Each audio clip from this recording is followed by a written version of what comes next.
యేసుక్రీస్తు ప్రభువు వారి శ్రేష్టమైనటువంటి నామములో చేరవచ్చిన సహోదరి సహోదరులకు నా యొక్క వందనాలను తెలియజేసుకుంటున్నాను. దేవుని యొక్క కృపను బట్టి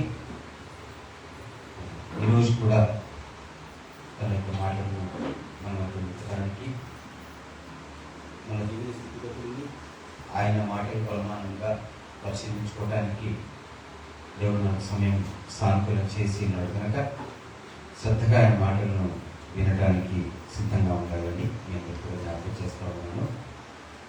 ఎందుకంటే ఇంతకుముందు పాటల ద్వారా ఆయన మహిమపరచాము.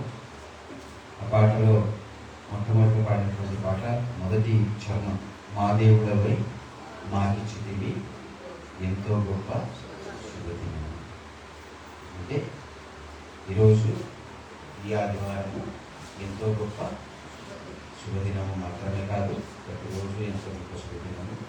ఈరోజు మనము కూడుకొని సంఘారాధనలో మనం కలిసికట్టుగా సంతోషిస్తాం, ఉత్సహిస్తాం. సింగల్గా ఉన్నప్పుడు అది చేస్తాము. ఈ శుభదినాన ఆయన ఇంతపోయేటువంటి మాటలు జాగ్రత్తగా ఆలకించాలని మరొకసారి మిమ్మల్ని రిక్వెస్ట్ చేస్తాను. ఈరోజు మనం ధ్యానించుకోబోయేటువంటి అంశం యేసుక్రీస్తు ప్రభుల వారు కొండ మీద ప్రసంగం తర్వాత ఏదైతే తన శిష్యులతోటి చెబుతూ ప్రస్తావించారో ఆ మాటని ఈరోజు మనం ధ్యానించుకోబోతున్నాం. మీరు లోకమునకు ఉప్పయ్యారు. మీకు గుర్తుండలేదు, బెంగళూరు కన్వెన్షన్లో వన్ ఆఫ్ ది లెసన్ ఈ యొక్క పాఠం చెప్తున్నారు. బెంగళూరు కన్వెన్షన్లో ఉప్పు గురించి, ఆ ఉప్పు సబ్జెక్టు గురించి చెప్పుకున్నారు. దాన్ని మరొక కోణంలో మనం జాగ్రత్తగా ఆలోచించుకుంటాం. సో మత్తయి సువార్త 5వ అధ్యాయము 13వ వచనము. మత్తయి గారు రాసిన సువార్త 5వ అధ్యాయము 13వ వచనము. మీరు లోకమునకు ఉప్పై ఉన్నారు. ఉప్పు నిస్సారమైతే అది దేని వలన సారం పొందును? అది బయట పారవేయబడి మనుషుల చేత త్రొక్కబడటకే గాని మరి దేనికి పనికిరాదు. సో ఈ యొక్క లేఖనము కొండ మీద ప్రసంగం తర్వాత యేసుక్రీస్తు ప్రభువు మాట్లాడుతూ తన యొక్క శిష్యులతోటి చెప్పబడినటువంటి ఒక సందర్భంలో ఉన్నటువంటి మాట. బైబిల్లో మనము బ్రదర్ మీకు చెప్పిన మాట జ్ఞాపకం చేసుకున్నా, ఇతర విషయాలు మనం జ్ఞాపకం చేసుకున్నా కూడా ఉప్పు గురించి ఒక ప్రత్యేకమైనటువంటి మాటలు చాలా వరకు చెప్పబడ్డాయి. సో మనకందరికీ తెలుసు ఉప్పు ఏ ఏ సందర్భాల్లో వాడతారు, మనకు తెలియని సందర్భాలు కూడా చాలా ఉంటాయి. మీకు మెడికల్ పర్పస్లో దేంట్లో వాడతారు. చాలా ఉప్పు అనేది మానవ దైనందిన జీవితంలో ఒక ప్రముఖమైనటువంటి పాత్ర పోషిస్తాం. సో అది ఎక్కువైనా నష్టమే, తక్కువైనా నష్టం. ఇక్కడ కూడా ప్రభు చెప్పినటువంటి మాట, మీరు లోకములకు ఉప్పై ఉన్నారు. ఉప్పు నిస్సారమైతే, దాంట్లో ఉండాల్సినటువంటి సారం మిస్ అయిపోతే ఉప్పులో, అది దేని వలన సారం పొందును? అది బయట పారవేయబడి మనుష్యుల చేత తొక్కబడుటకే కానీ మరి దేనికి పనికిరాదు అనేటువంటి మాటని ఇక్కడ మనం చూస్తాం. ఇక్కడ మీరు లోకమునకు ఉప్పై ఉన్నారు. మీరు అంటే ఎవరి గురించి? మన గురించి, సంఘం గురించి, శిష్యుల గురించి ఆయన మాట్లాడతారు. సో ఇది సారం కలిగిన ఉప్పు. ఏదైతే ఉపయోగకరమైనటువంటి ఉప్పు ఉందో ఆ ఉప్పుకు సూచనగా యేసుక్రీస్తు ప్రభువారు సంఘాన్ని సూచిస్తూ, శిష్యులను సూచిస్తూ ఆయన మాట్లాడుతూ ఉన్నారు. అలాంటి ఉప్పు నిస్సారం అయితే దేనికి కూడా పనికిరాదు, కేవలం మనుషుల చేత తొక్కబడటానికి తప్ప మరి దేనికి కూడా పనికిరాదు అనేటువంటి మాటను మనం ఇక్కడ చూస్తా ఉన్నాం. అంటే రెండు వైరుధ్యాలు కూడా, సారం కలిగిన ఉప్పు ఎలా ఉపయోగపడుతుంది, సారం లేనటువంటి ఉప్పు ఎలా నిష్ప్రయోజనంగా మారిపోతుంది అనే రెండు విధానాలు కూడా యేసుక్రీస్తు తన శిష్యులకు చెప్తా ఉన్న సందర్భాన్ని మనం జాగ్రత్తగా ఆలోచించాం. సో ఈ క్రమంలో సంక్షిప్తంగా అనగా క్లుప్తంగా అనగా చిన్నగా దేవుని యొక్క మాటల్లో ఉప్పు దేనికి సాదృశ్యంగా ఏ ఏ సందర్భాల్లో వాడబడింది, అంటే పాజిటివిటీ వైపు ఎలా వాడబడింది, నెగిటివ్గా ఎలా వాడబడింది. ప్రభు కూడా ఇప్పుడు రెండూ చెప్పారు.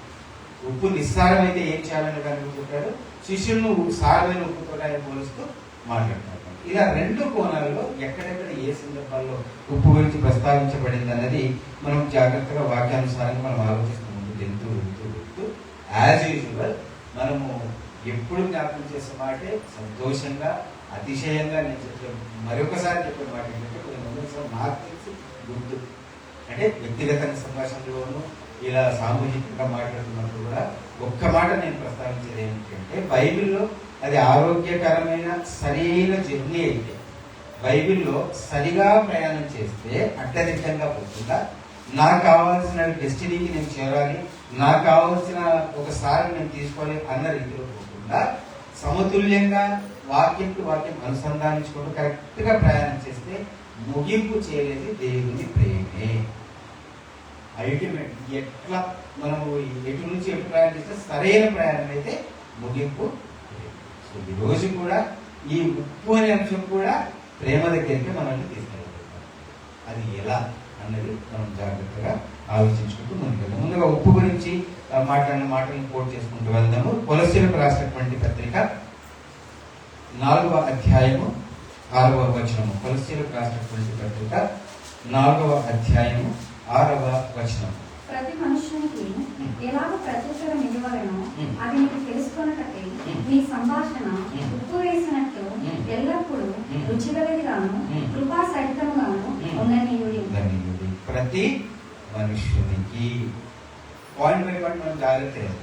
ప్రతి మనుష్యునికి మనం ఎలా ఆన్సర్ చేయాలో అది మీరు తెలుసుకోవటానికి మీ సంభాషణ ఎలా ఉండాలి అంటే, ఉప్పు వేసినట్టు ఎల్లప్పుడూ రుచి కలదిగాను. అంటే ఉప్పు కలిస్తే దానికి ఏమొస్తుందట? రుచి కలదిగాను కృపా సహితముగాను ఉండనివ్వండి. మనం మాట్లాడే మాటలో ఎలా ఉన్నాడు? కృపా సహితము. కృపా రహితముగా అంటే అర్థం ఏమిటి? కృప లేకుండా, జస్ట్ ఒక లెటర్. రహితముగా సహితముగా. సో కృప సహితముగా మన మాట ఎప్పుడు కూడా ఏమి యాడ్ అయినా ఏ ఫ్లేవర్ యాడ్ అవ్వాలి దానికంటే కృప అనే ఫ్లేవర్ యాడ్ అవ్వాలి మనం మాట్లాడే ప్రతి మాట. Point right. సో ఇక్కడ పాయింట్ ఏమొస్తుందంటే, మనం అందరం బ్రదర్స్ అండ్ సిస్టర్స్ కాబట్టి మన మధ్య మాటలు అయిపోతున్నాయి. ఏమక్క బాగున్నావా, ఏమన్నా బాగున్నారు, బ్రదర్ ఎలా ఉన్నారు, మీ ఆరోగ్యం ఎలా ఉంది, ఇవన్నీ ఎలా ఉంటాయి మన మాటలు? కృపా సహితం. ఎస్, రుచిగా. కరెక్ట్. నేనేమంటే ఈ లాంగ్వేజ్ చెప్తున్నా, అక్కడది కూడా రైట్. రుచిగా అంటే కృపా సహితముగా ఉంటాయి మాటలు. రైట్, బాగానే ఉంది. మనం ఎవరితోనైనా గొడవ పడుతున్నాం, మనకు ఎవరైనా పడట్లేదు, ఎవరికో మనం పడట్లేదు. సో వాళ్ళతో మాట్లాడే మాటలు ఎలా ఉంటాయి? చెప్పలేదు నాకు రుచికరంగా రావట్లా. పాయింట్ ఆలోచించండి. ప్రతి మనుష్యునికి ఎలా ప్రత్యుత్తరం ఇవ్వాలో, నీ సహోదరునికి నీ సహోదరికి ఎలా ప్రత్యుత్తరం ఇవ్వాలో రాయలా ఇక్కడ. ప్రతి మనుష్యునితో నువ్వు ఎలా మాట్లాడాలి అంటే, నీ మాట ఎలా ఉండాలి? ఉప్పు వేసినట్లు రుచిగా ఉండాలి.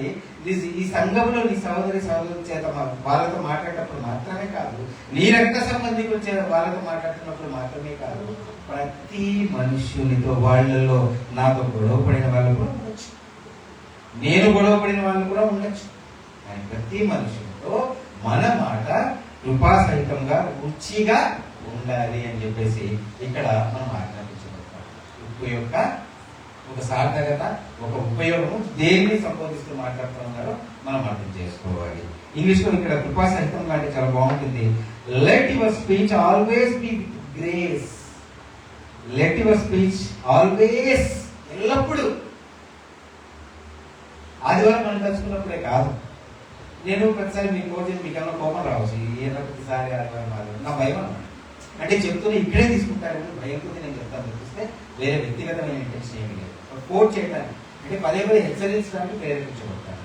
ఎందుకంటే లోకంలో అంతా ఆదివారం స్పెషాలిటీ మనం ఎక్కడ అలా వెళ్ళిపోతామో అని భయంతో తప్పిస్తే ఎవరిని వ్యక్తిగతంగా ఉద్దేశించి కాదు. సో కాబట్టి ఇక్కడ మాత్రమే కాదు, మీరు ఎల్లప్పుడూ ప్రతి మనుషులతో ఎప్పుడు మాట్లాడినా కూడా మీ సంభాషణ let your speech always with grace, కృపతో మాట్లాడండి, రుచికరంగా మాట్లాడండి. ఎవరికి రుచికరంగా? ఇప్పుడు నా శత్రువుతో నేను కొట్లాడడం నాకు రుచికరంగా కాదు, దేవుడికి రుచికరంగా అనిపించేలాగా మనం ప్రవర్తించాలి, మాట్లాడాలి అని చెప్పేసి ఇక్కడ మనం మాట్లాడించుకుంటున్నాం కదా. ఈ ఉపన్నది ఎంత శ్రేష్టకరమైనటువంటి ఉపమానం అంటే పోలికలతో దేవుడు మాట్లాడుతూ ఉన్నాడు వాక్యం ద్వారా ఆలోచిస్తాం. అంటే సేమ్ టైం ఇదే ఉప్పును నెగిటివ్ పనులు కూడా పోల్చాడు దేవుని యొక్క మాట ద్వారా. అది కూడా మనం గమనించుకుంటాం. చూడండి, ఆదికాండం 19వ అధ్యాయము 26వ వచనం. ఆదికాండము 19వ అధ్యాయము 26వ వచనం. అయితే లోతు భార్య అతని వెనుక నుండి తిరిగి చూసి ఉప్పు స్తంభం ఆయనను. చూసారు, ఇంతకు ముందు మీ మాటలు రుచికరంగా ఉండాలంటే ఆ మాటల్లో ఏముండాలి? ఉప్పు వేసినట్టుగా కృపాసహితంగా ఉండాలి అని చెప్పేసి చెప్పారు కదా. అదే ఉప్పుకు సంబంధించి ఒక నెగిటివ్ షేడ్ మనం చూస్తా ఉన్నాము. లోతు భార్య ఏదైతే తను ఆజ్ఞాపించబడిందో, నువ్వు మళ్ళీ ఎల్లప్పుడు వెనక్కి తిరిగి చూడకూడదని ఆజ్ఞాపించబడిందో, ఆ ఆజ్ఞను మీరటం ద్వారా వెనక్కి తిరిగి చూస్తూనే ఆవిడ ఏమైపోయిందట? ఉప్పు స్తంభముగా మారిపోయింది. దీన్ని యేసుక్రీస్తు ప్రభువు కోట్ చేస్తారు ఒక చోట. చూడండి, లూకాసు వార్త 17వ అధ్యాయము 32వ వచనం. లూకాసు వార్త 17వ అధ్యాయము 32వ వచనం. లోతు భార్యను జ్ఞాపకం చేసుకోండి. లోతు భార్యను జ్ఞాపకము చేసుకోండి అని చెప్పేసి చెప్తా ఉన్నాడు. అక్కడ ఏదైతే ఇన్సిడెంట్ మీకు తెలుసో, మీరు చదివారు చరిత్ర, ఆ చరిత్రలో లోతు భార్య కానీ వెనక్కి ఎప్పుడైతే చూసిందంటే మన ప్రయాణం ముందుకు సాగుతూ ఉంది, ఎప్పుడైతే మనం వెనక్కి తిరిగి చూసి చేస్తామో అప్పుడు మనం కూడా దేంతో సమానం కావాలి? లోతు భార్య ఎలా తయారైపోయిందో వాళ్ళు ఆవిడతో సమానం అవుతారు అని ప్రభువు హెచ్చరిస్తా ఉన్నాడు. మొదటి మాటలో ఉప్పు పాజిటివ్ కోణంలో చెప్పబడితే, ఇప్పుడు చూసుకున్న మాట ఉప్పు ఎలా ఉంది? నెగిటివ్ కోణంలో మనం చూస్తా ఉన్నాం. ఇదే ఉప్పు నిత్యమైనటువంటి ప్రదేశంగా మార్చబడటానికి కూడా ఉపయోగపడుతుంది. ఇదే ఉప్పు సజీవంగా ఉండటానికి చెడిపోకుండా కూడా ఉపయోగపడుతుంది. ఎలాంటి లక్షణాలు ఉప్పుకు ఉన్నాయో మనం జాగ్రత్తగా ఆలోచించాల్సి అవుతుంది. ఇలా ఒక సారం కలిగినటువంటి శిష్యులు ఎలా ఉంటారు అనేది కూడా మనం జాగ్రత్తగా ఆలోచించుకున్నాము దేవుని యొక్క వాక్యము ద్వారా. తీతు గ్రంథం మొదటి అధ్యాయం 13 నుండి 16వ వచనం. తీతు గ్రంథము 13వ మొదటి అధ్యాయము 13 to 16 verses. ఈ సాక్ష్యము నిజమే. ఈ హేతు చేత వారి యూదుల కల్పనా కథలను సత్యం నుండి తొలగిపోవనట్టి మనుషుల కట్టడలను లక్ష్య పెట్టక విశ్వాస విషయమున స్వస్థులకు నిమిత్తం వారిని కఠినముగా గద్దింపము. పవిత్రులకు అన్నీ పవిత్రములే, కానీ అపవిత్రులకును అవిశ్వాసులకును ఏది పవిత్రమైనది కాదు. వారి మనస్సును వారి మనసాక్షియు అపవిత్రపరచబడి ఉన్నవి. దేవుని ఎరుగుదమని వారు చెప్పుకుందరు గాని అసహ్యులను అవిధేయులను ప్రతి సత్కార్య విషయము ద్రష్టులనే ఉండి తమ క్రియల వలన ఆయనను ఎరుగమన్నట్టున్నారు. ఇది నిస్సారమైనటువంటి ఈ గుంపులు దేవుడు నిస్సారమైనటువంటి, అంటే ఏదైతే ఉప్పు నిస్సారమైతే దేనికి పనికి వస్తుంది? బయట పారవేయబడి మనుషులతో తొక్కుబట్టెక్కగానే మరి దేనికి పనికి రాదన్నటువంటి మాట జ్ఞాపకం చేసుకున్నాం కదా. ఆ యొక్క సమూహం ఎలా ఉంటుంది అంటే, ఏదైతే సహోదరి ద్వారా ఇప్పుడు మనం వాక్యం చదువుకున్నామో, సత్యము నుండి తొలగిపోవున్నట్టు వారికి సత్యము ఇంపుగా కనిపించాలి. వారి చెవులకు ఏది ఇంపుగా ఉంటది? కల్పన కథలు ఏవైతే ఉన్నాయో అవి వినటానికి వాళ్ళు ఇష్టపడతారు. కల్పన కథలు ఈరోజు ఎన్ని చూడట్లేదు మనం. దేవుని యొక్క వాక్యము 5% ఉంటే 95% ఏముంటది? అత్తమామల గురించి, అక్క చెల్లెల గురించి. ఇప్పుడు సీరియల్ బాగా అలవాటు కదా. సీరియల్లో మొత్తం నాకు అంటే అప్పుడప్పుడు ఇంట్లో చూస్తున్నారు కదా, అలా చూసినప్పుడు ఏ సీరియల్ చూసినా లేడీస్ మధ్య గొడవ కదా. అంటే ఉన్న విషయం చెప్తున్నాను. సో ఇలా కల్పనా కథలు చెవులేమైపోతాయి? ఇంపుగా వినిపిస్తాయి వాళ్ళకి ఆ కల్పనా కథలు. సత్యం నుంచి వాళ్ళు తొలగిపోతారు అనే మాటని ఇక్కడ చూసుకుంటూ, దేవుని ఎరుగుదమని వారు చెప్పుకుందరు కానీ వాళ్ళు ఎలా ఉన్నారు? అసహ్యులు, అవిధేయులు, ప్రతి సత్కార్యము విషయము భ్రష్టులునై ఉన్నారు అని చెప్పేసి ఇక్కడ మనం చూడగలుగుతాం. ఇది ఒక నిస్సారమైనటువంటి ఉప్పు కలిగిన వాడికి సాదృశ్యంగా ఈ యొక్క మాటను మనం తెలుసుకోవాలి. అలాగే లూకాసు వార్త 14వ అధ్యాయము 33వ వచనం. లూకాసు వార్త 14వ అధ్యాయము 33వ వచనం. ఆ ప్రకారమే మీలో తనకు కలిగినదంతయు విడిచిపెట్టని వాడు నా శిష్యుడు కానేరడు. ఉప్పు మంచిదే కానీ ఉప్పు నిస్సారమైతే దేని వలన దానికి సారం కలగను? అది భూమికైనను ఎరువుకైనను పనికిరాదు కనుక దానిని బయట పారవేయుదురు. వినుటకు చెవులు గలవాడు వినుగాక అని వారితో చెప్పాను. ఆ ప్రకారమే మీరు తన కలిగినదంతయు విడిచిపెట్టిన వాడు నా శిష్యుడు కానేరడు. ఎవరైతే ఆయన శిష్యుడిగా మార్చబడాలనుకుంటారో, ఇందులో పెద్ద డిఫరెన్స్ ఏం లేదు. ఆయన శిష్యుడిగా మార్చబడటమైనా సంఘంలో చేరటమైనా రెండు ఒకే క్యాలిక్యులేషన్, ఒకటే, వేరే ఏ అర్థం లేదు దానికి. ఆయన శిష్యుడిగా మారటం అన్నా, సంఘంలో అంటే ఆయన శరీరంలో పాలిభాగస్తులు అవటం అన్నా ఒకే అర్థం వస్తుంది అని చెప్పేసి మనం అర్థం చేసుకోవాలి. సో ఆయన శిష్యుడిగా మారాడి అంటే అతను ఏం చేయాలట? అతను ఇన్ ద సెన్స్ ఆ సహోదరుడైనా తనకు కలిగినదంతయు విడిచిపెట్టేసి ఆయనను వెంబడించాలి.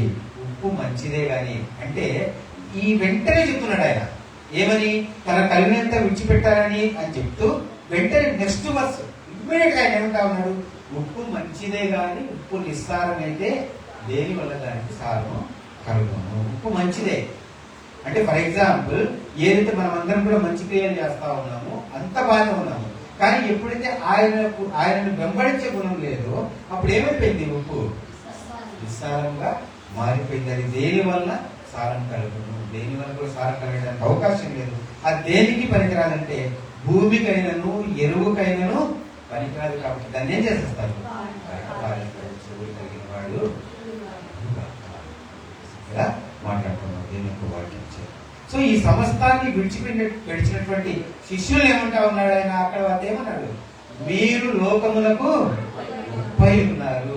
ఆ ఉప్పు అంటే ఆ శిష్యులు ఎలా ఉన్నారని ఇక్కడ చెప్తా ఉన్నాడు ఆయన, తన కలిగినదంతా విడిచిపెట్టేయాలని చెప్తా ఉన్నాడు. రోమిలకు రాసినటువంటి పత్రిక 6వ అధ్యాయం 4వ వచనం.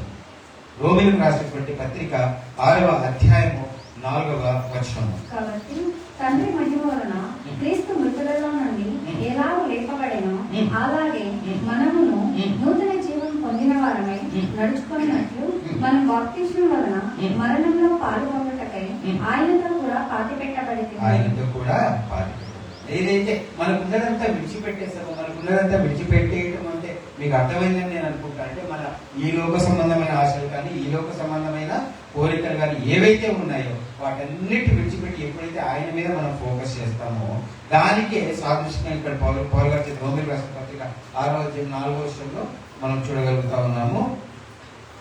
క్రీస్తు మృతులలో నుండి ఎలాగూ లేపబడెనో అలాగే మనమును నూతన జీవము పొందినవారమే. మన పాత జీవము ప్రాచీన స్వభావం ఏమైపోయింది, అది కంప్లీట్ గా చచ్చిపోయింది. నూతన జీవము పొందిన వారమై నడుచుకున్నట్లు మనం మన మరణంలో పాల్గొంటే ఆయనతో కూడా నూతన జీవం. పాత జీవానికి సంబంధించి ప్రాచీన స్వభావానికి సంబంధించి శరణైన వ్యక్తికి ఏవో ఆశలు ఉన్నాయి, ఏవో కోరికలు ఉన్నాయి, లోక సంబంధమైన ఏవో కనెక్షన్స్ ఉన్నాయి, ఏమేమో ఉన్నాయి లోకానికి సంబంధించి సాధించబడి. కానీ ఎప్పుడైతే నూతన జీవం, నేను నా పేరు వాడని ఆ ప్లేస్ పెట్టేసుకోవాలి, నేను రిక్వెస్ట్ చేయట్లేదు, పెట్టేసుకోవాలి, మనకి పెట్టేసుకుని ఆలోచించాలి. ఈ లోకంతో నాకు సంబంధము లేదు, నేను నూతన జీవాన్ని, నేను నూతన సత్యంలోనికి వచ్చాను అనేటువంటి ఒక ఆలోచన కలిగి ఉండాలి. ఇది సారము కలిగిన. కాబట్టి ఈ యొక్క ఉప్పు గురించి మరొక మాటను జ్ఞాపకం చేసుకుందాము. మార్కు సువార్త 9వ అధ్యాయం 49వ వచనం. మార్కు సువార్త 9వ అధ్యాయం 49వ వచనం. ప్రతివానికి ఉప్పు సారము అగ్ని వలన కలుగును. నెక్స్ట్ ఉప్పు మంచిదే కానీ ఉప్పు నిస్సారమైన ఎడల దేని వలన మీకు మీరు దానికి సారం కలుగజేతురు. మీలో మీరు ఉప్పు సారం గలవారై ఉండి ఒకరితో ఒకరు సమాధానంగా ఉండుడని చెప్పాను. ప్రతి వానికి ఉప్పు సారము దేని వల్ల కలుగుతుందట, అగ్ని వలన కలుగును. ఉప్పు మంచిదే కానీ ఉప్పు నిస్సారమైన దేని వల్ల మీరు దానికి సారం కలుగజేతురు. మీలో మీరు ఉప్పు సారం కలవారైంది ఒకరితో ఒకరు సమాధానంగా ఉండడని చెప్పాను. ఉప్పు సారం అగ్ని వలన కలుగుతుంది. ఈ సారం ఎవరైతే కలిగి ఉంటారో, ఈ ఉప్పు సారం కలవారైంది ఎవరికైతే ఉప్పు యొక్క సారం కలిగి ఉంటారో వాళ్ళు ఎలా ఉంటారు, ఒకరితో ఒకరు సమాధానముగా ఉంటారు. ఈ ఉప్పు అగ్నికి ఇంకేంటి, ఉప్పుకు ఇక్కడ దేవుని మాట మాట్లాడుతుంది కదా, ప్రతి వారికి ఉప్పు సారము అగ్ని వలన కలుగును. ఏమిటి లింక్ ఏంటి ఉప్పుకు అగ్నికి అనేది మనం ఆలోచిస్తే, మన ఇళ్లలో సాల్ట్ వాడతాం, టాటా సాల్ట్, ఆ సాల్ట్, ఈ సాల్ట్ ఎలా తయారు. నార్మల్గా ఒక సహజ సిద్ధమైన ప్రక్రియ ఏమిటంటే మన సముద్ర ఒడ్డులో ఏమైనా చూస్తూ ఉంటాం కదా, ఒక పొలాల్లో కయ్యల్లాగా కట్టి సముద్రం నీటికి పెడతారు. పెట్టినప్పుడు అవి సూర్యరశ్మి అయినటువంటి హీట్ ద్వారా నీళ్ళన్నీ ఎవాపరేట్ అయిపోయి ఏమవుతుంది, ఉప్పు అనేది ఉంటుంది. ఇది సాధారణమైనటువంటి క్రియ. ఇలా టాటా కంపెనీ ఈ కంపెనీస్ ఉన్నాయి కదా, అవి ఎలా తయారు చేస్తాయి, దేని ఈ ఉప్పు నీటిని ఏం చేస్తాయంటే వాటి కింద మంట పెట్టి, ఐ మీన్ కింద నేను ఓరల్గా చెప్తున్నా, ఆ ప్రాసెస్ వేరే ఉంటుంది టెక్నికల్గా. సో మంట పెట్టి హీట్ చేయడం ద్వారా ఆ ఉప్పును, ఆ నీటిని వేరు చేసేసి ఆవిరి చేసేసి ఆ ఉప్పును తయారు చేస్తారు. సో ఈ అగ్ని ద్వారానే ఉప్పు అనేది తయారవుతుంది. ఇది న్యాచురల్గా తీసుకున్నా కూడా సూర్యుడి నుండి ఏమొస్తుంది, హీట్ వస్తుంది. ఆ హీట్ ద్వారానే ఈ యొక్క ఉప్పు అనేది తయారు. ఇది ఒక క్రియ, ఉప్పు తయారైనటువంటి క్రియ. అందుకే ప్రభు తన మాట ద్వారా ఏం చెప్తా ఉన్నాడు, ప్రతి వారికి ఉప్పు సారము అగ్ని వలన కలుగును. అగ్ని చేత కరెక్ట్, అది కూడా ఏంటి కరెక్ట్ హీట్, ఎక్కువైనా తక్కువైనా ప్రాబ్లమే. సో అలాంటి హీట్తో ఉప్పు తయారు చేయాలి. సో అలాంటి హీట్తోనే మనం కూడా ఏం చేయబడతా ఉన్నాము. పేతురు గారు రాసినటువంటి ఎగ్జాక్ట్గా అయితే వాటి పేతురు గారు రాసినటువంటి మొదటి పత్రిక 1:7 నశించుకోవు సువర్ణం అగ్ని పరీక్ష వలన శుద్ధపరచబడుచున్నది కదా, దానికంటే అమూల్యమైన మీ విశ్వాసము ఈ శోధనల చేత పరీక్షకు నిలిచినదై యేసుక్రీస్తు ప్రత్యక్షమైనప్పుడు మీకు మెప్పును మహిమయు ఘనతయు కలుగుటకు కారణమవుతుంది. ఏం కారణమవుతుంది అంటే, నశించిపోవు సువర్ణము అగ్ని పరీక్ష వల్ల శుద్ధపరచబడుచున్నది కదా. నాశనం అయిపోయేటువంటి ఈ యొక్క బంగారు ఏదైతే ఉందో, సువర్ణం ఏదైతే ఉందో, అది దేని వల్ల శుద్ధి చేయబడతా ఉంది, అగ్ని వలన శుద్ధి చేయబడతా ఉంది. దానికంటే ఆ బంగారు కంటే కదా, ఆ బంగారు కంటే అమూల్యమైన మీ విశ్వాసం. మన విశ్వాసం దేంతో కొలుస్తా ఉన్నాడు, బంగారు కంటే అమూల్య విలువ కలనిదిగా పోలుస్తూ ఈ శోధనల చేత పరీక్షకు నిలిచినట్టే అగ్ని లాంటి పరీక్ష. ఈ శోధనల చేత పరీక్షకు నిలిచినదై ఆయన ప్రత్యక్షమైనప్పుడు మీకు మెప్పును మహిమయు ఘనతయు కలుగుటకు కారణం. ఈ అగ్ని దేనికి కారణమవుతా ఉంది, మనం మెప్పు పొందటానికి కారణమవుతా ఉంది. మనం పరీక్షకు నిలబడి గెలవటానికి కారణమవుతా ఉంది. ఆయన ప్రత్యక్షమైనప్పుడు ఆయన ధైర్యంగా ఎదుర్కోవడానికి కారణమవుతా ఉంది. ఈ అగ్ని వల్ల ఉప్పు కూడా ఏమవుతుంది, సారము పొందుతుంది. అంటే కరెక్ట్ గా తయారు చేయబడే యొక్క సారాన్ని అది పొందుకుంటారు. సో ఇది ఎప్పుడు కొలబడతా ఉంది, ఏది నిస్సారమైన ఉప్పు, ఏది సారం కలిగిన ఉప్పు. కొరింథీయులకు రాసిన మొదటి పత్రిక 3:13. కొరింథీయులకు రాసిన మొదటి పత్రిక 3:13 ఎవడైనను ఈ పునాది మీద బంగారము, వెండి, వెలగరాలు, కర్ర, గడ్డి, కొయ్యకాలు మొదలైన వాటితో కట్టిన ఎడల వాని పని కనబడను. ఆ దినము దానిని తేటపరచును, అది అగ్ని చేత బయలుపరచబడును, మరియు వాని పని ఎట్టిదో దానిని అగ్నియే పరీక్షించును. ఏది సారం కలిగిన ఉప్పు, ఏది సారం లేనటువంటి ఉప్పు అనేది ఈ యొక్క అగ్ని ద్వారా దేవుడు ఏం చేయబోతున్నాడు, బయలుపరచబోతున్నాడు, పరీక్షించబోతున్నాడు అనేటువంటి మాటని ఇక్కడ మనం చూడగలుగుతాము. ఈ యొక్క ఉప్పుకు సంబంధించి మన బాడీ మీద ఎలాంటి ఇది ఉందని కూడా మనం పరిశీలించినప్పుడు మనకందరికీ కూడా తెలుసు. కొన్ని ఈ మధ్య నేను నా వ్యక్తిగతంగా డాక్టర్ గారికి సంబంధించినప్పుడు కూడా అక్కడ ఒక స్లోగన్ రాసింది, ఉప్పు ఎంత ఏంటిదండి దానికి కరెక్ట్ ఆ స్లోగన్ గుర్తు రావాలి. ఉప్పు ఎక్కువ తినకూడదు. ఇప్పటికి కూడా నాకు ఉప్పు కట్ చేస్తాను, ఉప్పు తినకని చెప్పేసాను. సో దానివల్ల ఏం జరుగుతుంది, నా బాడీకి తగిన మోతాదు కంటే ఎక్కువ తయారయ్యి నా బాడీ ఏమైపోతా ఉంది, డ్యామేజ్ అవుతుందని డాక్టర్ గారు క్లియర్ చెప్పారు. మీకు ఉప్పు తినకు అని చెప్పేసి క్లియర్గా చెప్పారు. కానీ అదే ఉప్పు సమపాలలో లేకపోతే ఏమవుతుంది, మనకి డ్యామేజ్ కూడా. డైజెషన్ సిస్టమ్ అంటే జీర్ణక్రియకు ఉప్పు అవసరం. ఇంకా బాడీ డీహైడ్రేషన్ అంటే ఏమంటారు, తడి నీటి శాతము తక్కువ కాకుండా ఉండడానికి కూడా ఆ ఉప్పు అనేది అవసరం. ఇలా శరీర క్రియలకు సంబంధించి ఖచ్చితంగా ఉప్పు అనేది చాలా అవసరం. అది ఎక్కువైపోయి నాగమైపోయింది, అది వాడటానికి కూడా నాకు అవకాశం లేకుండా పోయింది. అంటే ఏదైనా సమపాలలో ఇక్కడ ఉండాలి. అలాగే భూమి మీద ఉప్పు యొక్క శాతం ఎంత ఉంది, నీటి శాతం ఎక్కువ ఉందా, భూమి శాతం ఎక్కువ? నీటి శాతం. అంటే అన్ని సముద్రాలే, సముద్రాలు మంచినీళ్ళు నీళ్ళ ఖచ్చితంగా దాదాపు ఒక క్యూబిక్ మైల్ అంటే ఇలా ఒక మైలు, ఇలా ఒక మైలు, ఇలా ఒక మైలు. సో అంత మైలు ఉన్నటువంటి సముద్రపు నీటిలో దాదాపు 120 మిలియన్ టన్నుల ఉప్పు ఉంటుంది. ఒక మైలు అంటే సరౌండింగ్ మొత్తం మైలు చతురస్రాకారం. ఒక మైలు నీటిలో దాదాపు 120 మిలియన్ టన్నుల ఉప్పు ఉంది. భూమి మీద ఉప్పు శాతం ఎలా ఉంది, చాలా ఎక్కువగా ఉంది అనే విషయాన్ని ఇక్కడ మీకు జ్ఞాపకం చేస్తాం. అది బాడీకి కూడా చాలా అవసరం. సో దీని ఉప్పు యొక్క ప్రత్యేకతలు ఏమిటి అంటే, కొన్ని మనం వీడియోస్లో చూస్తూ ఉంటాం. మంచు అంతా రోడ్స్ మీద పడిపోయినప్పుడు వీళ్ళు క్లీన్ చేస్తూ ఉంటారు, ఒక కర్రలాగా పట్టుకుని క్లీన్ చేస్తూ ఉంటారు. దాంట్లో ఉప్పు శాతాన్ని కలుపుతారు.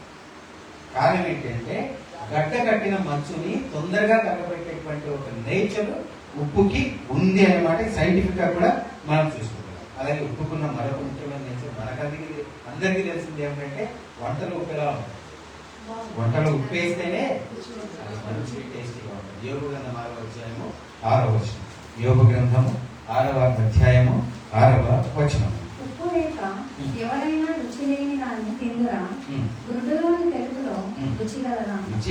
ఉప్పు లేక ఎవరైనా రుచి లేని దానిని తిందురా. నాకు తినాల్సిన అవసరం ఉంది కాబట్టి తింటున్నాను. సాధారణంగా ఎవరైనా ఉప్పు లేని దాన్ని తినడానికి ఇష్టపడతారా?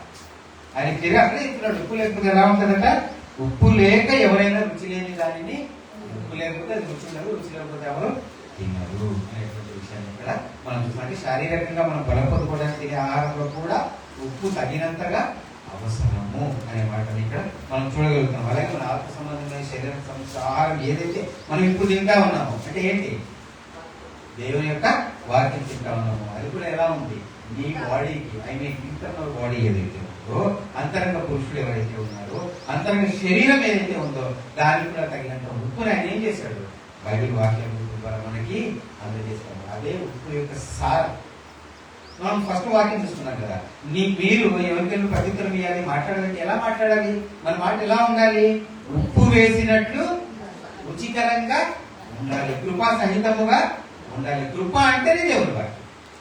సో మనం ఎదుటి వ్యక్తితో మాట్లాడుతున్నామంటే ఆ మాటలో ఏం రిఫ్లెక్ట్ అవ్వాలి, దేవుని వాక్యం ద్వారా ఉన్నటువంటి సారం ఏదైతే ఉందో ఆ సారం ఆ మాటల్లో రిఫ్లెక్ట్ అవ్వాలి. ఎవరితో మాట్లాడుతున్నప్పుడు, ఎవరితో, అవేమైనా షరతులు ఉన్నాయా, కండిషన్ ఉందా, ఫలాలతో మాట్లాడినప్పుడే మర్యాద మాట్లాడండి, మిగిలిన వాళ్ళతో లేదు. ఎవరికైనాను మనం ప్రత్యుత్తరం ఇవ్వాలనుకుంటే, ఎవరైనా శత్రువా మిత్రువా ఆడ మగ స్త్రీ ఏ తేడా లేదు. నువ్వు ఎవరితో మాట్లాడే నీ వాయిస్, నీ కల్చర్ ఎలా ఉండాలి, నీ యాటిట్యూడ్ ఎలా ఉండాలి మాట్లాడేటప్పుడు అంటే ఉప్పు వేసినట్టు రుచికరముగా ఉండాలి. ఎదుటి వ్యక్తికి రుచికరంగా కాదు, దేవుడు ఏదైతే మనకు చెప్పాడో అలా ప్రేమతో మాట్లాడాలని చెప్తున్నాడు. అది రావాలి అంటే ఈ యొక్క అంతరంగ శరీరానికి ఉప్పు అనేది అవసరం అనే మాట మనం జాగ్రత్తగా ఆలోచించుకోవాలి. మరొక ముఖ్యమైన విషయాన్ని ఇక్కడ జ్ఞాపకం చేసుకున్నాము. ఓల్డెన్ డేస్ లో అంటే దాదాపు ప్రాచీన కాలంలో రోమ్లో ఒక మార్పిడి సిద్ధాంతం ఉండేది. ఆ మార్పిడి ఏంటి, ఇప్పుడు మనం పైసలు ఇచ్చి వస్తువులు తీసుకుంటాం, షాప్కి వెళ్ళి పైసలు ఇస్తాము, మనకు కావాల్సిన వస్తువులు తీసుకుంటాం. రోమ్లో ఒకనాటి పరిస్థితి ఏమిటి అంటే ఉప్పు ఇచ్చి కావాల్సిన వస్తువులు తీసుకున్నారు. ఉప్పు మార్పిడి ద్రవ్యంగా కూడా పని చేసింది. వాస్తవంగా మన జీతాలు ఇంగ్లీష్లో ఏమంటాము, సాలరీ. సాలరీ అనే పదం ఎక్కడి నుంచి వచ్చింది? సాలరీ అనే పదము లాటిన్ వర్డ్ అయినటువంటి సెలారియం అన్న దాని నుంచి వచ్చింది. అది ఎక్కడి నుంచి వచ్చిందో తెలుసా? SAL సాల్ అంటే సాల్ట్. మీరు ఇప్పుడు కూడా కొట్టి చూడండి, ఎటిమాలజీ ఆఫ్ సాలరీ అంటే సాలరీ అన్న పదం ఎక్కడి నుంచి వచ్చింది మూలానికి వెళ్తే ఆ పదం సెలారియం అన్న పదం నుంచి వచ్చింది. దాని అర్థం ఏమిటంటే సాల్ట్ మనీ. సాల్ట్ మనీ, ఉప్పు డబ్బు, సాల్ట్ మనీ అంటారు.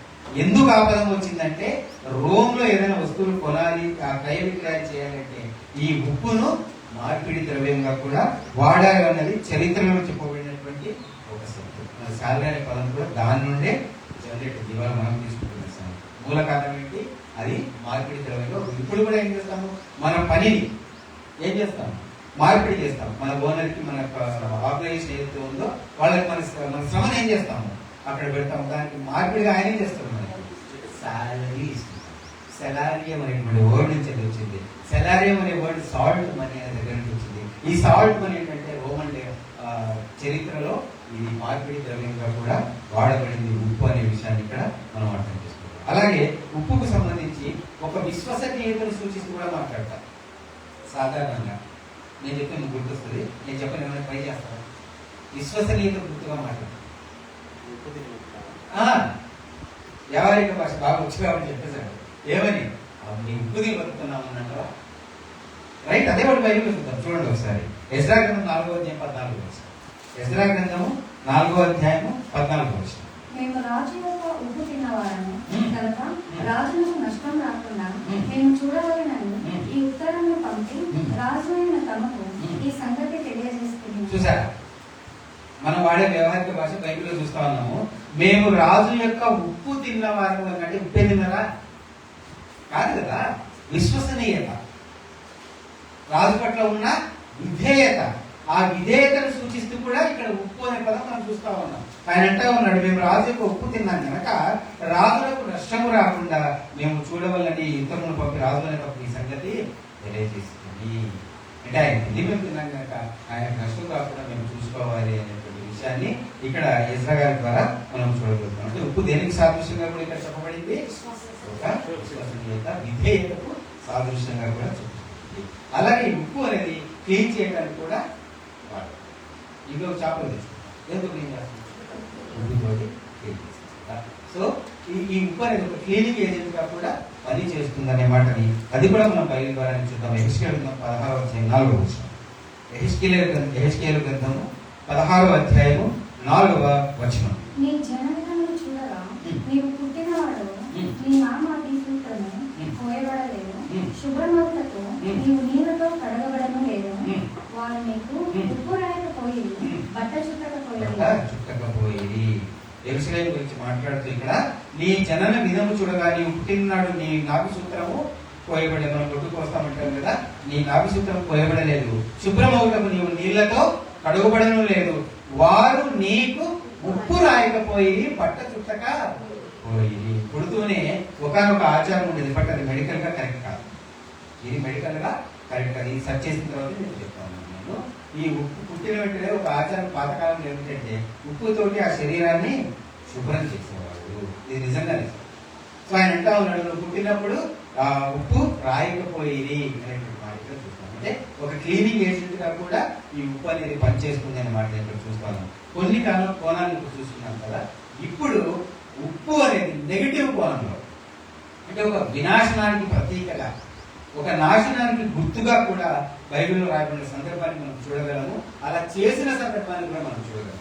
ఉప్పు చల్లటం ద్వారా, ఉప్పు రాయటం ద్వారా, ఉప్పును ఉపయోగించడం ద్వారా ప్రదేశాలు ఏమైపోయాయి, ఒక చెట్టు కూడా మొదలుగా తయారైన సందర్భాన్ని మనం గమనించుకోవాలి. మనం ఇంతకుముందు జ్ఞాపకం చేసుకున్నాం, మీకు గుర్తుంటే ఒక ప్రదేశం పేరు సొదొమ గొమొర్రా. మనం జ్ఞాపకం చేసుకున్నాం, చాలా మాట్లాడుకున్నాం దాని గురించి. అంటే సొదొమ గొమొర్రా ఇప్పటికీ ఎలా ఉంది, ఉప్పు గంధకాలతో ఏమైపోయింది, అది ఎండిపోయింది. ఒక్క మొక్క కూడా మొలవడానికి అక్కడ అవకాశం. అంటే జీవముని సజీవంగా ఉంచగలిగే ఉప్పే ఇక్కడ ఏం చేస్తా ఉంది, జీవము లేని దానిగా కూడా మార్చివేసిన విషయాన్ని మనం చూస్తాం. ఉప్పు అని చూడండి, జెఫన్యా గ్రంథం 2వ అధ్యాయము 9వ వచనం. జెఫన్యా గ్రంథము 2వ అధ్యాయము 9వ వచనం. నా జీవంతో మోయాబు దేశం సొదొమ గొమొర్రా వలెను, అమ్మోను దేశం గొమొర్రా పట్టణం వలెను అవిను. అవి ముళ్ళ చెట్లకును ఉప్పు గోతులకును. అవి ముళ్ళ చెట్లకును ఉప్పు. ఇది నెగిటివ్ కోణము, నాశనానికి సిగ్నల్ గా, నాశనానికి సింబల్ గా దేవుడు మాట్లాడుతూ ఉన్నాడు. ఉప్పు గోతులకును స్థానమై నిత్యము పాడుగా ఉండును. నిత్యము పాడుగా ఉండును. ఆ ప్రదేశాలకి ఒక శాపకరమైన మాటలు మాట్లాడుతూ అవి ఎలా ఉంటాయట, ఉప్పు గోతులకు స్థానమై నిత్యము పాడుగా ఉండాలి. లైక్ మన సొదొమ గొమొర్రా పట్టణం ఎలా ఉంటాయి, ఉప్పు గోతులకు స్థానంగా ఉంటాయి, ఇంకా ఎప్పటికీ కూడా పనికిరావు, నిత్యము పాడుగా ఉంటాయి అని చెప్పేసి ఇక్కడ దేవునికి మాట ద్వారా మనం చూస్తాము. అలాగే ఉప్పు చల్లటం ద్వారా, ఉప్పును ఉపయోగించడం ద్వారా ఒక ప్రదేశాన్ని ఏం చేశారు చూడండి. న్యాయాధిపతుల గ్రంథము 9వ అధ్యాయం 44వ వచనం. న్యాయాధిపతుల గ్రంథము 9వ అధ్యాయము 44వ వచనం. అమెలేకును అతనిలో ఉన్న తెగులును ఇంకా సారి పట్టణపు గవిని ప్రదేశం వద్ద నిలువగా 2 తెగులు పరిగెత్తి తెగులు అంటే అర్థమే మాట్లాడుతుంది. 2 తెగలు పరిగెత్తి పొలంలో ఉన్న వారందరి మీద పడి వారిని హతం చేస్తుంది. ఆ దినమంతయు అబీమెలెకును ఆ పట్టణస్థులతో యుద్ధం చేసి పట్టణమును చుట్టుకొని అందులో ఉన్న జనులను చంపి పట్టణమును పడగొట్టి దాని స్థలమున ఉప్పు చల్లెను. పట్టణమును పడగొట్టి దాని స్థలమున ఏం చేశారంటే వాళ్ళు ఉప్పు చల్లారు. మరి ఒక సమానాది ఉపయోగంలోకి రాకుండా నిష్ప్రయోజనంగా ఉండేలాగా ఆ పట్టణం మీద ఉప్పు చల్లారు అనే మాటను ఇక్కడ చూస్తా ఉన్నాం. క్లీన్ చేస్తూ ఉంది, సజీవంగా ఉంచుతా ఉంది, సజీవంగా ఉన్నదాన్ని చంపేస్తా ఉంది. ఒకే ఉప్పు కదా, జాగ్రత్తగా మనం ఆలోచించాలి.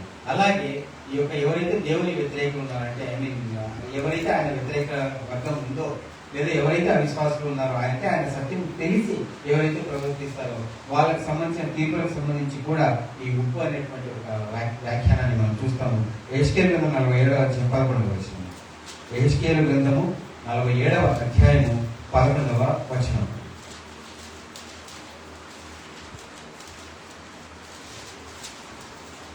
అయితే ఆ సముద్రపు బురద స్థలములను ఊటి స్థలములను ఉప్పు గలవై ఉండి బాగు కాక ఉండును. ఉప్పు గలవై ఉండి బాగు కాక అంటే ఉప్పు ఒక నెగిటివ్ పరంగా కూడా ఇక్కడ రాయబడిన విషయాన్ని మనం అర్థం చేసుకోవాలి. తర్వాత మూడవ ముఖ్యమైన భాగం ఏంటి అంటే ఫస్ట్ పాజిటివ్ చూసుకున్నాం, నెక్స్ట్ నెగిటివ్ చూసుకున్నాం. మూడవ ముఖ్యమైన భాగం ఏంటంటే దేవుని సంబంధమైన సేవలో కూడా ఉప్పు ఏమైంది లింక్ అయింది. దేవునికి సంబంధించిన భౌతికమైన శరీర సంబంధమైన ఇజ్రాయేలులకు ఇవ్వబడిన సేవా నియమాలు ఏవైతే ఉన్నాయో, ప్రత్యక్ష గుడారంలో చేయాల్సిన సేవా నియమాలు ఏవైతే ఉన్నాయో దానికి కూడా ఉప్పు లింకపడింది అనేది అర్థం చేసుకోవాలి. వాటిని మనం చూసుకున్నాము. నిర్గమకాండం 30వ అధ్యాయము 34 మరియు 35 వచనం. నిర్గమకాండము 30వ అధ్యాయము 34 మరియు 35 వచనములు. మరియు యెహోవా మోషేతో ఇట్లనెను, నీవు పరిమళ ద్రవ్యములను అనగా జటామాంసి, భోగి చందనము, గంధపు చెక్క అను ఈ పరిమళ ద్రవ్యములను స్వచ్ఛమైన సాంబ్రాణిని సమభాగములుగా తీసుకొని వాటితో ధూప ద్రవ్యమును చేయవలెను. అది సుగంధ ద్రవ్య మేళకుని పని చొప్పున కలుపబడి ఉప్పు గలదియు స్వచ్ఛమైనదియు పరిశుద్ధమైనదియు అయిన సుగంధ ధూప సంభారము. చూసారా ఎలా ఉండాలంటే అది సుగంధ ద్రవ్య మేళకుడు అంటే కలిపేవి. సో సుగంధ ద్రవ్య మేళకుని పని చొప్పున కలపబడి ఉప్పు గలదియు, ఆ పరిమళ ద్రవ్యం ఏదైతే ఉందో ఆ ద్రవ్యం ఎలా ఉండాలట, ఉప్పు గలదియు స్వచ్ఛమైనదియు పరిశుద్ధమైనదినైనా సుగంధ ధూప. ఆ ధూపం వేసినప్పుడు ఆ ధూపంలో పిడికిలతో పట్టుకుంటాడు ఇలా యాజకుడు. తన చేతి పిడికిలో ఎంత పడుతుందో ఆ పిడికిలతో ఆ పరిమళ ద్రవ్యాన్ని ఇలా తీసుకొని ఆ నిప్పులు వేస్తాడు. నిప్పులు వేసినప్పుడు ఆ ద్రవ్యం యొక్క సువాసన ఎక్కడికి వెళ్ళాలి, అతి పరిశుద్ధమైన స్థలంలోనికి. అద్భుతమైన పోలిక మనం జ్ఞాపకం చేసుకున్నాం ఒకసారి. భూమి మీద మనల్ని పరిమళ వాసనగా ఉండటానికి చేశాడు. ఈ పరిమళ వాసన అంటే ఈ పరిమళ వాసన రావాలంటే దాంట్లో ఏముండాలి, ఉప్పు ఉండాలి. ఆ సారాన్ని మనం కలిగి ఎప్పుడైతే సజీవ యాగంగా మనం మండుతుంటామో ఇక్కడ ఈ సువాసన ఎవరికి చేరాలి, తండ్రికి. అందుకే మనం ఇక్కడ చూద్దాం వాక్యాన్ని సేవ చేస్తాం. సో ఈ ధూపం వేసినప్పుడు ఆ ధూపంలో ఒక కలయిక ఏమిటి అంటే ఉప్పు ఉండాలి. ప్రత్యక్ష గుడారంలో ఈ ధూప నైవేద్యం ఏదైతే చేస్తామో దాంట్లో ఉప్పు ఉండాలి అనేటువంటి మాటని ఇక్కడ మనం చూడగలుగుతాం. సో ఈ యొక్క ధూపం వేసినప్పుడు ఎలా ఉందో చూడండి. ప్రకటన గ్రంథం 5వ అధ్యాయం 8వ వచనం. ప్రకటన గ్రంథం 5వ అధ్యాయము 8వ వచనం. ఆయన దానిని తీసుకున్నప్పుడు ఆ 4 జీవులను వీణలను ధూప ద్రవ్యములతో నిండిన సువర్ణ పాత్రలను పట్టుకొని ఉన్న ఆ 24 పెద్దలను ఆ గొర్రెపిల్ల ఎదుట సాగిలపడి, ఈ పాత్రలు పరిశుద్ధుల ప్రార్థన. సో ఆ ధూపం ఏదైతే ఉందో, ఏదైతే ఆయన ధూపం వేస్తా ఉన్నారు, ధూప ద్రవ్యములతో నిండిన సువర్ణ పాత్ర, బంగారు పాత్ర. ఆ బంగారు పాత్రలో ఏముందట, ధూప ద్రవ్యములు. ఆ ధూప ద్రవ్యంలో ఒక కలయిక ఏమిటి, ఉప్పు అంటే ఎవరు, వీరు లోకమునకు వీరు అంటే లోకమునకు మన యొక్క ఈ పరిమళం ఎవరికి చేరాలి, తండ్రి అయిన దేవుని చేరాలి అని చెప్పేసి మనం చూస్తా ఉన్నాము. ఎఫెసీయులకు రాసిన పత్రిక 5వ అధ్యాయము 1వ వచనం. ఎఫెసీయులకు రాసినటువంటి పత్రిక 5వ అధ్యాయము 1వ వచనం. కావున మీరు ప్రియులైన పిల్లల వలె దేవునిని పోలి నడుచుకోండి. క్రీస్తు మిమ్మల్ని ప్రేమించి పరిమళ వాసనగా ఉండుటకు. అలాగే ఉండము, ఆ వర్షం అలాగే పెట్టుకొని నిర్గమకాండం 30వ అధ్యాయం 34వ వచనం.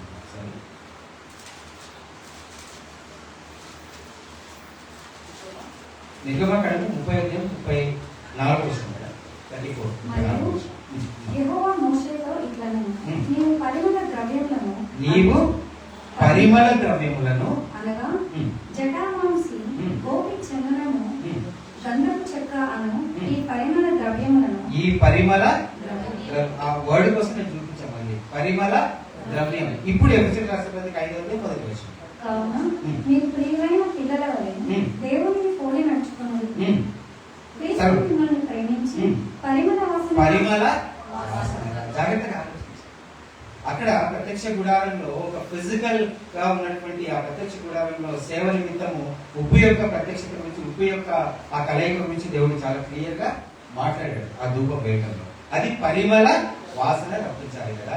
అలాగే క్రీస్తు కూడా ఏం చేశాడు? క్రీస్తు మనల్ని అందరినీ కూడా ప్రేమించి మనం ఎలా ఉండాలని ఆయన కోసం తీసుకున్నాడు. పరిమళ వాసనగా ఉండుటకు మన కొరకు తను తాను దేవునికి. మనం కూడా ఎలా ఉండాలి?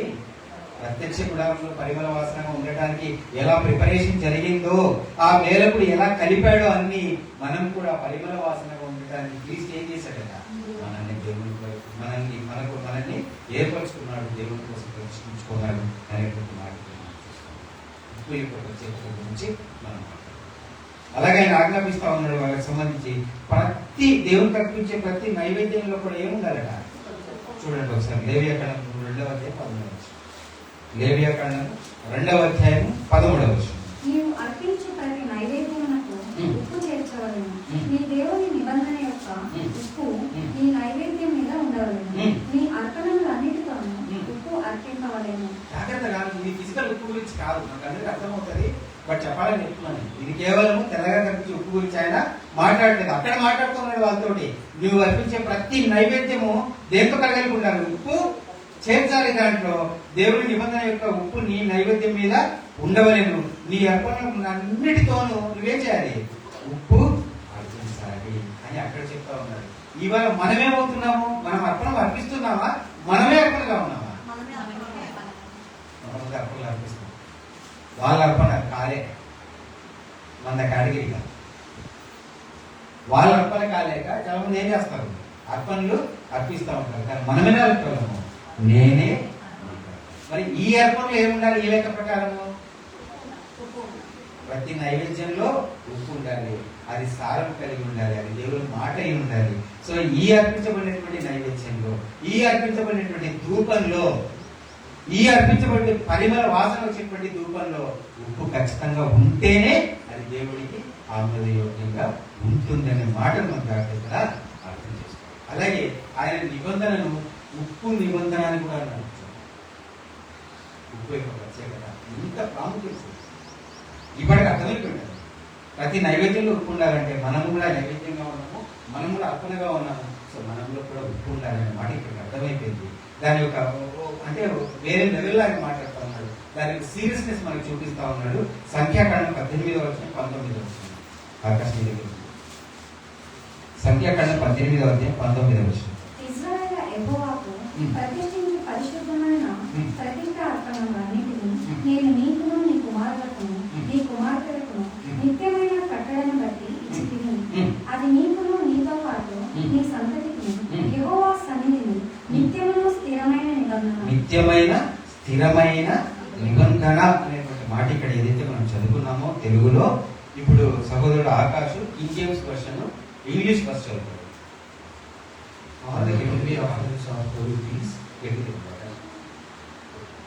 All the heavy offerings are the holy things which the children of Israel offer unto the Lord have I given thee, and thy sons and thy daughters with thee by the statute forever. It is a covenant of salt. It is a covenant of salt. It is a covenant of salt. తెలుగులో లేదు. తెలుగులో ఉప్పు అన్న పదం తెలుగులో, ఇక్కడ స్థిరమైన నిబంధన అని ఏదైతే తెలుగులో మనం చూస్తున్నామో మీరైనా అబ్జర్వ్ చేయండి, మీరైనా రెఫర్ చేయండి. అక్కడ ఏముంటుందంటే కోవెనెంట్ ఆఫ్ సాల్ట్, ఉప్పుకు సంబంధించిన నిబంధన. దాని ఉద్దేశం ఏంటంటే శాశ్వత కాలం ఆ నిబంధన అలాగే ఉంటుంది. ఆయన వాగ్దానము శాశ్వతమైనది, చెడిపోయేది కాదు, కుళ్ళు పట్టేది కాదు అని ఒక మేలు రిఫ్లెక్ట్ చేయడానికి ఇంగ్లీష్ లో చాలా క్లియర్ గా ఉంది. కింగ్ జేమ్స్ వర్షన్ లో ఏమంటారు దాన్ని? Covenant of salt. తెలుగులో ఉప్పు అన్న పదం మనం చూడాలి. దానికి ఉద్దేశం ఏంటంటే ఒక స్థిరమైన నిబంధన. తెలుగులో స్థిరమైన నిబంధన ఉంది, ఇంగ్లీష్లో కోవెనెంట్ ఆఫ్ సాల్ట్ అని. జాగ్రత్తగా మనం ఆలోచించాలి. అలాగే ఈ యొక్క ఉప్పు కారణం ఏంటంటే ఇప్పుడు చాలాసార్లు మనం అర్థం చేసుకుంటే చెడిపోకుండా పెట్టదు. మాక్సిమం మనం ఎక్కువ వంటలో చూస్తాం ఉప్పు ప్రస్తావన వచ్చేటప్పుడు. నాకు తెలిసి నా జ్ఞానం వరకు వంటలో చూస్తాము. నెక్స్ట్ చూసేది వంట అంటే కూరగాయ, కారం, కూరగాయ, పప్పు సపరేట్ కానీ వంటల మొత్తంలో ఉప్పు చూస్తాం. నాకు తెలిసి ఇంకొక చోట చూస్తాం కదా, డెడ్ బాడీని పాతిపెట్టి ఏం చేస్తాం తెలిసి ఏం తెలిసి మట్టికి మట్టి అయిపోతుందన్న దేవుని వాక్యం తెలిసి కదా మనం ఏం చేస్తాం అంటే నేనేం చెప్పాల్సి దానికి నేను మాట్లాడదలుచుకోలేదు, కానీ చెడిపోకుండా ఉంచుతుంది ఉప్పు అనేటువంటి మాటకి అర్థాన్ని చూపించడానికి నా పదాలు మాత్రమే వాడతాను. అలాగే రేపు రాబోయే, నేను కంక్లూడ్ చేస్తున్నాను, జస్ట్ 2 వర్షాలు నేను కంక్లూడ్ చేస్తాను. రాబోయే రాజ్యంలో ఎలా ఉంటుందంటే ఉప్పు వేస్తే ఎలా చెడిపోకుండా ఉంటారో అలాంటి ఒక రాజ్యంలో మనం రాబోతున్నాము. ఇప్పుడు మనం కూరగాయల ఫ్రిడ్జ్లో పెట్టుకున్నా చెప్తూ ఉంటాం. ఎన్ని రోజులు పెట్టాం? మా గారు నాకు తెలియదు, మొన్న 5 రోజులు చికెన్, 5 రోజులు 4 రోజులు చికెన్ చేసి మంగళవారం ఆదివారం తెచ్చాను, మంగళవారం బుధవారం చికెన్ పెట్టింది బయట. చెప్పండి ఇది అంటే ఆదివారం రైట్, ఓకే 4 రోజులు 5 రోజులు, కానీ వారం 10 రోజులు పెట్టుకోగలమా? ఏదో ఎక్స్పైరీ డేట్ ఉంటుంది, దాన్ని చెడిపోతుంది కదా.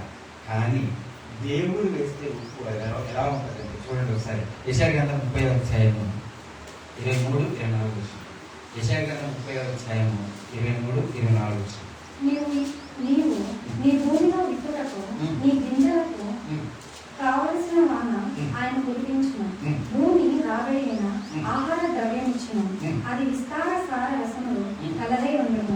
ఆ దినమున నీ పశువులు విశాలమైన గడ్డి బీలలో మేయును. ఆ దినమున నీ పశువులు విశాలమైన, ఇది రాబోయేటువంటి దేవుని రాజ్యానికి సంబంధించి ఎలా ఉంటుందో పిక్చర్ ఇస్తూ మాట్లాడుతున్న సందర్భం. తర్వాత భూమి సేద్యం చేయు ఎడ్లను లేత గాడిదలను చేతితోను జల్లెడతోను చెరిగి జల్లించి ఉప్పుతో కలిపిన మేత తిను. కలిసిన మేత తిను. ఉప్పుతో కలిసిన మేత తిను అంటే దాని అర్థం ఏమిటి అంటే ఎప్పటికి కూడా ఇక చెడిపోవడం అన్నది. అలాంటి మేతను ఏం చేస్తాయట ఆ పశువులు, ఈ పశువులు తింటాయి. ఇక మరణం కూడా ఉండదు. మనం స్టార్టింగ్ లో సహోదరుడు ఆకాశ్ ఏదైతే చదివాడో ఆ వాక్యాన్ని మరొకసారి జ్ఞాపకం చేస్తూ ముగించు. చూడండి, రాజుల 2వ గ్రంథము 2వ అధ్యాయము 19-21 వరకు. 2వ రాజుల గ్రంథము 2వ అధ్యాయము 19-21 వరకు చదువుకొని మనం ముగించు. అంతటా ఆ పట్టణపు వారు, ఈ పట్టణం ఉన్న చోట రమ్యమైనదని మా ఏలిన వాడమైనా నీకు కనబడుచున్నది, కానీ నీళ్లు మంచివి కావు. అందుచేత భూమిలో నిస్సారమై ఉన్నదని ఎలీషాతో అనగా, అతడు కొత్త పాత్రలో ఉప్పు వేసి నా ఎద్దకు తీసుకొని రండని వానితో చెప్పాను. వారు దాన్ని తీసుకొని రాగా అతడు ఆ నీటి ఊట ఎద్దకు పోయి అందులో ఉప్పు వేసి, యెహోవా సెలవిచ్చినదేమనగా, ఈ నీటిని నేను బాగు చేసి ఉన్నాను కనుక ఇక దీని వలన మరణం కలగకపోవడం. దీని వలన ప్రకటనలో చూస్తాం మనం, రెస్టోరేషన్ లో ఏం జరుగుతుంది, ఇక మరణమే ఉండదు, కన్నీటి బాష్ప బిందువులు ఉండవనే మాట చూస్తాం కదా. ఇక్కడ మరణం కలగకపోవును, భూమిలో నిస్సారంగా ఉండదు అని ఏదైతే ఫ్యూచర్ లో జరగబోతా ఉందో దాని యొక్క సాదృశ్య రూపంగా ఇక్కడ దేవుడు తన వాక్యం ద్వారా రాయించి ఉంచాడు. అక్కడ ఏం జరిగిందట, ఈ యొక్క పట్టణం ఉన్న చోట వాళ్ళంతా దీన్ని చూస్తున్నప్పుడు చూడటానికి ఎలా ఉందట, అది బాగానే ఉంది, కానీ నీళ్లు మంచివి కావు అని చెప్పినప్పుడు ఎలీషా గారు ఏం చేశారు, ఒక కొత్త పాత్రలో ఉప్పు తీసుకున్నామని చెప్పి ఉప్పు వేసి తీసుకొచ్చిన తర్వాత ఆ నీటి గుడ్డతో దాంట్లో ఉప్పు వేసినప్పుడు ఆ తర్వాత యెహోవా సెలవిచ్చిన, అంతవరకు ఎలీషా గారు చేశారు. ఆ తర్వాత ఏం చెప్తున్నాడు, యెహోవా సెలవిచ్చిన ఏమనగా, ఈ నీటిని నేను బాగు చేసి ఉన్నాను కనుక ఇంకా దీని వలన మరణము కలుగకపోతుంది. ఇప్పుడు కూడా ఉప్పుని ఏం చేస్తా ఉన్నాడు ఆయన, సిద్ధం చేస్తా.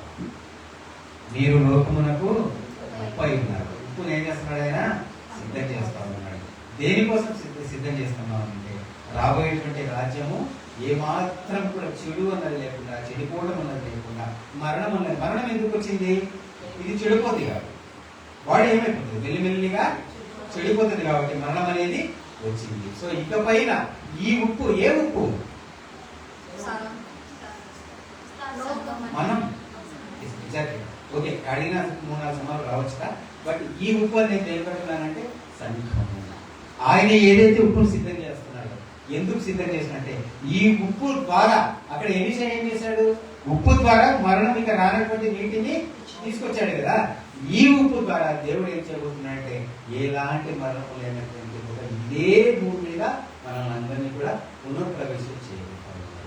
God is going to restore all the world with the help of this salt. ఈ ఉప్పు ద్వారా దేవుడు సమస్తాన్ని కూడా పునఃస్థాపన చేయబోతున్నాడు అనే మాట మనం ఇక్కడ అర్థం చేసుకోగలగాలి. ఉప్పు అంటే ఏమిటి? కృపాసహితమైన ప్రేమ. చెప్పారు కదా, ఎక్కడి నుంచి ఎక్కడికి ప్రయాణం చేసినా చివరికి ఎక్కడో చదువుతుంది దేవుని వాక్యము. ప్రేమ ప్రేమ ప్రేమ ప్రేమ, నథింగ్ అదర్ దాన్ దట్ బైబిల్లో. అంతకు మించి, ప్రేమకు మించి ఏ వెంట్రుక వాసి కూడా ఏ భావము లేదు బైబిల్లో. ఎందుకంటే ఈ himself is the image of love. ఆయన తనందుకు తాను ఎలా ఉన్నాడు, ప్రేమ స్వరూపిగా ఉన్నాడు. ఆయన ప్రేమ తక్కువ లేదు. గద్దించినట్లు ఆయన గద్దిస్తాడు, శిక్షించిన కొడుకు తండ్రి శిక్షించినట్లు ఆయన శిక్షిస్తాడు. కానీ దాంట్లో ఉన్నది కూడా ప్రేమే. ఇవాళ ఉప్పును రెడీ చేస్తున్నాడంటే కూడా అలాంటి ప్రేమ. ఇది మనం నిజమైన సారూప్యంగా ఉప్పుగా మనం ఉన్నాము అంటే మనం ఉండాల్సిన లక్షణం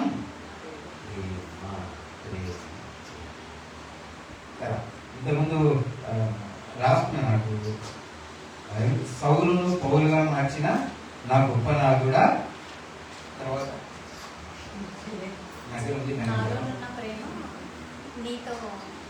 నాలో ఉన్న ప్రేమ ఆయనలో ఉన్న ప్రేమ.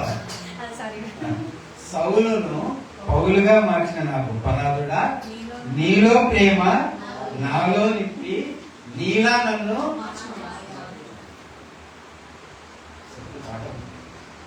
ఎంతలో సౌలును పౌలుగా మార్చినప్పుడు ప్రేమ పనిచేసింది కదా. అలాగే నీలో ప్రేమ నాలో, అంటే నీలో ఉన్న సారాన్ని నాలో నింపి నన్ను కూడా నీలా మార్చిన. కేవలం పాట దేవుని మాట. సో ఈ అంటే కొన్ని లక్షల మంది పాడటం పడింది కదా, పాడతాము. నీలా నన్ను మార్చు. పొద్దున 10 గంటలు పాడతాము, 11:30, 12 అయిపోయింది కదా. ఇంకా పక్కింటో ఫ్రెండ్ ఇంకొకరో నుంచి దాటిన వెంటనే మనసులో ద్వేషము, కోపము, కలహము ఏవేవన్నీ డంప్ చేయకూడదో అవన్నీ పుసుక్కునన్నీ లోపలికి వెళ్ళిపోతాయి. లోపల ఉన్న దేవుని మాట చక్కని బయటకు వెళ్ళిపోతుంది. ఎప్పుడు మైండ్లో నమ్ముతా ఉండాలి. నేను ఈ మధ్య ఒక సహోదరుడితో షేర్ చేసుకున్నాను. అమ్మ నాకు భయం అమ్మ. ఏం భయం అంటే నన్ను నేను ఎక్కువగా ఎందుకు కనెక్ట్ చేసుకుంటాను అంటే నాకు తెలిసి నా చుట్టూ ప్రపంచంగా ఉందో దాని నుంచి కనెక్టివిటీ మిస్ అయిపోతాయి. అంటే ఆ ధ్యానం కానీ, ఆ మాటలు ఆలోచించడం, ఆ మాటలు మాట్లాడటం కానీ దాని నుంచి కాస్త ఇలా దూరం అయితే అక్కడెక్కడో నేను దగ్గర ఉంటాను, అవతల నేను దగ్గర ఉంటాను. కాబట్టి వద్దు, నన్ను నేను బౌండ్ చేసుకుంటాను. మనల్ని మనం లేదు ఖచ్చితంగా డైలీ ఇవన్నీ చేయాల్సిందే దేవునికి సంబంధించిన పని అని మనం నిర్దిష్టంగా బంధించుకోవాలి. మనం అప్పుడే మనం సేఫ్ సైడ్గా అలాంటి ప్రేమ మనం నింపుకొని అలాంటి సారం కలిగినటువంటి ఉప్పుగా మనం అందరం కూడా ఉండగలగాలని ఈరోజు దేవుని యొక్క వాక్యం ద్వారా నన్ను మిమ్మల్ని అందరినీ కూడా దేవుడు హెచ్చరించాలని అవకాశం ఇచ్చింది. అందరికీ కూడా కృతజ్ఞతలు